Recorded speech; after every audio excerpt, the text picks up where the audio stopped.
Pemirsa, seorang oknum perwira polisi diduga melakukan aksi arogan dan mengambil mobil gagal bayar di gudang penyimpanan perusahaan pembayaran. Aksi arogansi oknum polisi tersebut dilaporkan ke Propam Polda Sulawesi Selatan.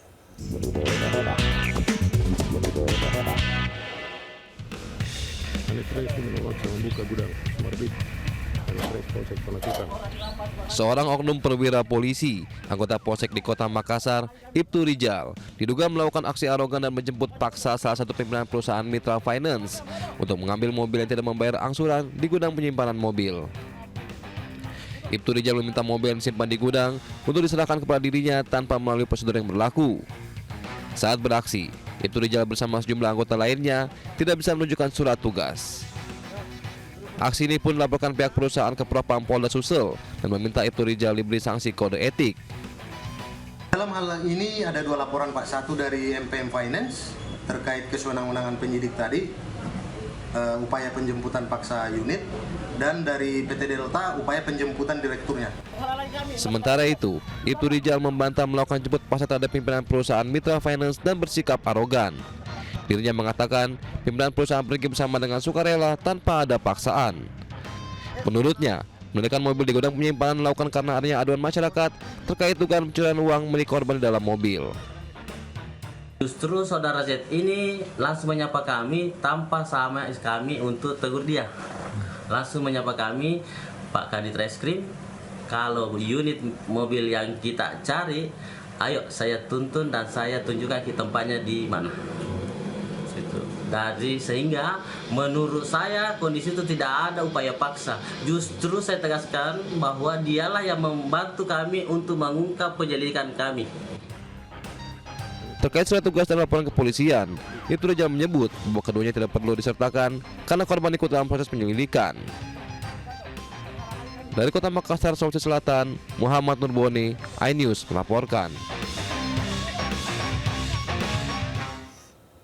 Pemirsa, viral di media sosial, balita di Sukabumi, Jawa Barat meninggal dunia usai tubuhnya dipenuhi cacing gelang. Cacing yang itu nggak tahu udah berapa tahun ya ada di dalam perut.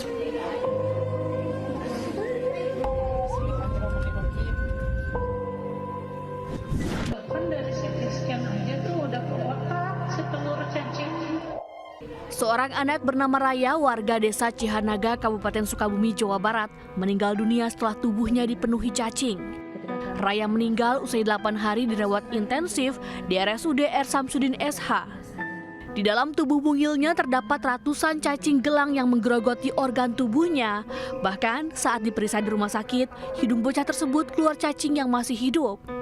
Petugas medis menemukan setidaknya 1 kilogram cacing yang dikeluarkan dari tubuh bocah malang itu. Menurut sang ibu, Raya sering bermain tanah di kolong rumah panggung milik mereka. Raya juga kerap mengeluhkan batuk serta sesak. Keterbatasan ekonomi dan tidak memiliki BPJS membuat bocah tersebut hanya diobati dengan cara tradisional.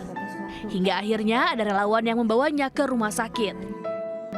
Dari hasil pemeriksaan di rumah sakit, Raya ternyata terserang askariasis atau infeksi yang disebabkan oleh cacing. Ternyata ditemukan juga lah cacing yang keluar dari hidungnya, dari saluran nafasnya. Nah, ketika ada cacing ini juga kita jadi berpikir yang lain, bahwa jadi bisa jadi ini nggak sadarnya salah satu faktor yang lain karena infeksi cacingnya tadi. Pihak keluarga kini sudah memakamkan Raya di tempat pemakaman umum yang tak jauh dari rumahnya. Dari Sukabumi, Jawa Barat, Budi Setiawan, iNews melaporkan. Pemirsa, seorang perangkat desa di Grobogan pamer mobil mewah meski hanya bergaji 2 juta rupiah. Salah gaji menang gaya, perangkat desa. Gaji 2 juta mobil nah. Belanya. Yang tekannya mobil mau apa? Tunjuk nang ngisor kan. Seorang perangkat desa ini memamerkan sebuah mobil mewah meski gajinya bersama perangkat desa lainnya hanya sekitar 2 juta rupiah. Pria tersebut diketahui adalah seorang kepala dusun di Desa Randurejo, Kecamatan Pulau Kulon, Grobogan, Jawa Tengah. Dalam rekaman, perangkat desa tersebut menantang netizen untuk menunjukkan mobil mereka. Sontak, video viral kepala dusun ini menuai komentar negatif warganet. Namun, menurut pihak Desa Randurejo, video tersebut hanyalah candaan di sela perjalanan menuju alun-alun Purwodadi untuk mengikuti upacara HUT ke-80 Republik Indonesia. itu hanya sebatas bercanda, Yon. Tetapi dari Pak Kadusnya itu diunggah, diupload yang viral, dan kami sudah melaksanakan teguran dan melaksanakan pembinaan agar nanti ke depan tidak akan terjadi hal-hal yang serupa. Hingga kini perangkat desa tersebut belum bisa ditemui untuk dimintai klarifikasi. Dari Grobogan, Jawa Tengah, Rustama Nusantara melaporkan.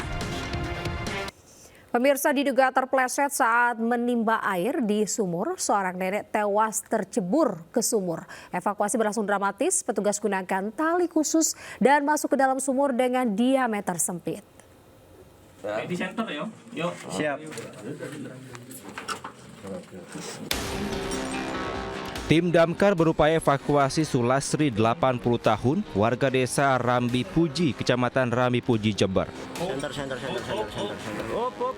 Korban sebelumnya ditemukan warga sudah meninggal dunia di dalam sumur sedalam 10 meter. Sebelumnya keluarga sempat mencari keberadaan korban, diduga ia terpleset saat menimba air. Evakuasi dilakukan dengan mengerahkan beberapa personel damkar dari pos Rambi Puji dan Mako Jember. Setelah 2 jam, jasad Sulasri akhirnya dapat diangkat ke atas. Tak ada tanda-tanda kekerasan di tubuh Sulasri dan keluarga langsung memakamkan di TPU desa setempat. Dari Jember, Bambang Sugiarto melaporkan. Pemirsa, bangunan sekolah dasar negeri di Tulung Agung rusak tertimbun tanah longsor. Beruntung tidak ada korban jiwa dalam peristiwa tersebut, namun 3 ruangan beserta dokumen dan juga buku di dalamnya rusak tertimbun material longsor.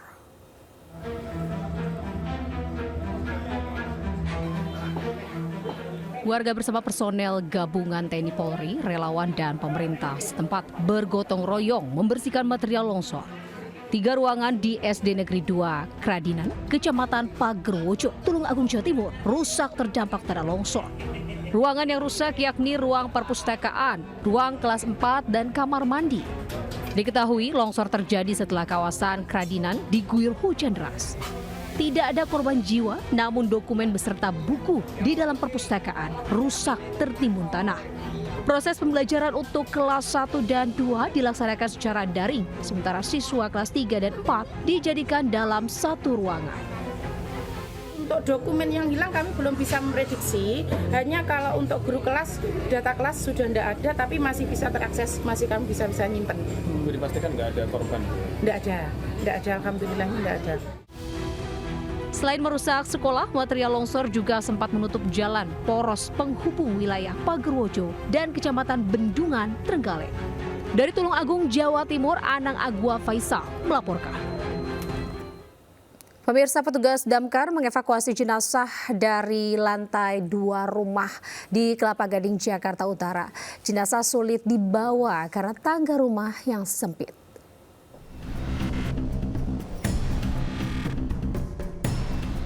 Petugas Suku Dinas Pemadam Kebakaran dan Penyelamatan Sektor Kelapa Gading mengevakuasi jenazah seorang pria dari lantai 2 rumahnya. Evakuasi harus dilakukan menggunakan tali dan tandu dari balkon rumah. Sebelumnya, keluarga meminta bantuan ke petugas lantaran sulit menurunkan jenazah melalui tangga yang sempit. Upaya evakuasi ini disaksikan puluhan warga di sekitar lokasi kejadian. Setelah menggunakan alat khusus, Mardian yang meninggal dunia di usia 62 tahun itu akhirnya bisa diturunkan. Kini jenazahnya sudah dimakamkan pihak keluarga di TPU Budi Dharma, Semper, Jakarta Utara. Dari Jakarta, Sofyan Firdaus, iNews melaporkan. Pemirsa, tunjangan rumah bagi anggota DPR RI sebesar 50 juta rupiah per bulan kini kembali ramai diperbincangkan. DPR menyebut tunjangan diberikan untuk biaya sewa rumah lantaran kini anggota DPR tidak lagi disediakan rumah dinas.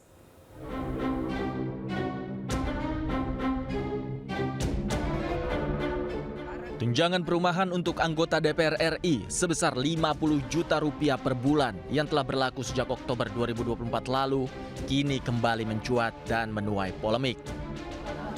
DPR mengatakan tunjangan diberikan sebagai pengganti rumah dinas yang sebelumnya pernah disediakan kini sudah ditiadakan. DPR juga menilai tunjangan rumah dinas senilai 50 juta rupiah setiap bulannya sudah sebanding dengan rata-rata harga sewa rumah di kawasan Senayan, Jakarta. Sekarang ini kan tidak ada rumah dinas lagi. Jadi anggota DPR sudah tidak ada rumah dinas, tidak dapat rumah dinas. Hitungannya memang kalau mereka ngontrak rumah atau kos saja, ruangan 4x6 begitu, dengan kamar mandinya itu kan kurang lebih di dekat-dekat Senayan ini 3 juta per bulan. 3 juta itu udah paling murah. Kalau dikalikan 1 bulan dianggap 26 hari mereka bekerja, berarti kurang lebih 78 juta. Masalah anggaran rumah dinas ini sebenarnya sudah menjadi polemik sejak periode lalu. Saat itu, anggota DPR beralasan rumah dinas yang ada banyak yang tidak layak huni. Saat itu, anggaran rumah dinas pun diperlukan untuk renovasi rumah. Dari Jakarta, Tim Liputan iNews melaporkan.